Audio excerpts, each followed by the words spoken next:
Hi, I'm Aniko Csirmaz from the Department of Linguistics at the University of Utah, and I'm going to say a few words about my research. Theoretical linguistics has three major areas: syntax, semantics, and phonology. Syntax deals with the structure of words and groups of words. Semantics deals with meaning, and phonology deals with sounds. Most of my research doesn't concern these areas proper, but the interaction of these areas and the issues that arise at the point where they interact, and these points are called the interfaces. The interface that I do most of my research on is the interface between structure and meaning. So the interest that I have mostly relates to events and activities, how they are described, and how they behave with respect to different adverbials. And I'm going to give you some examples from English, but I also do research in other languages. One area in which I do research is aspect. Aspect deals with how an activity or an event is described. It's one particular property of these descriptions.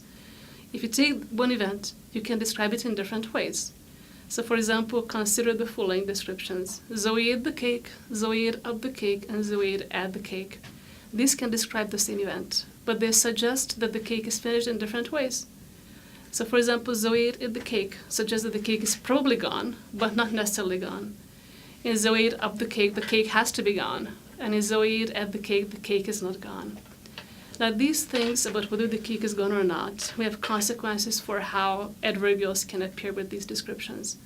Adverbials include things like carefully and with great precision, and these are not the ones that interact with aspect, but in and for adverbials interact with aspect. So in the examples that you see on the screen, the slash separates some groups of words. So really both of these are two sentences. Zoe ate up the cake in 10 minutes is one of the sentences, and Zoe ate up the cake for 10 minutes is the second sentence. Now one of these should sound okay, the other one not so much. The one that should sound funny is Zoe ate up the cake for 10 minutes. If you look at the second sentence, Zoe ate at the cake in 10 minutes, or Zoe ate at the cake for 10 minutes. Again, one of these should sound okay, the other one not. And the one that should sound odd is Zoe ate at the cake in 10 minutes. So the in 10 minutes and for 10 minutes behave differently. Why do they behave in this way? Why is it either in 10 minutes that's okay or for 10 minutes? Is it an accident or not? Some people argue that it's an accident, and I, for example, argue that it's not an accident, but it follows from what in and maybe what for means. There's also ambiguities that arise with adverbials. So for example, in Zoe didn't sleep for 2 hours. There's two interpretations that are possible. Either it is not true that Zoe slept for 2 hours, so maybe she only slept for half an hour. Or there were 2 hours when she didn't sleep. For example, she didn't sleep between 8 and 10 p.m., but she slept during the rest of the night. Notice that in the second case, she slept for more than 2 hours total. Now, how does the difference in meaning arise? It can arise, one explanation is why it arises that it combines with different types of structures. So, for example, if you look at the first example, it's not true that Zoe slept for 2 hours. Here, for 2 hours combined with Zoe slept. This will give us the interpretation where it is not true that she slept for 2 hours, maybe she only slept for half an hour. But for 2 hours can also come in with Zoe didn't sleep, as you can see in the second sentence. And here it means that there's an interval of 2 hours where she didn't sleep. So you can see that the for 2 hours appears in different parts of the structure, and this will give rise to different meanings that we get.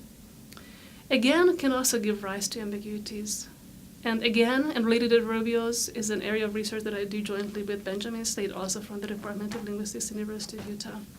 So Zoe painted the door blue again has a number of different interpretations. For example, depending on whether it was Zoe who painted the door before or somebody else. But there's a number of other questions that one can ask. For example, could it be that the door was painted red before and then she painted it blue? Or is it necessary that the door had been painted blue before Zoe painted it blue? You can also ask about re. Re seems to be very much like again, but it may be different as well. So what about Zoe painted the door blue?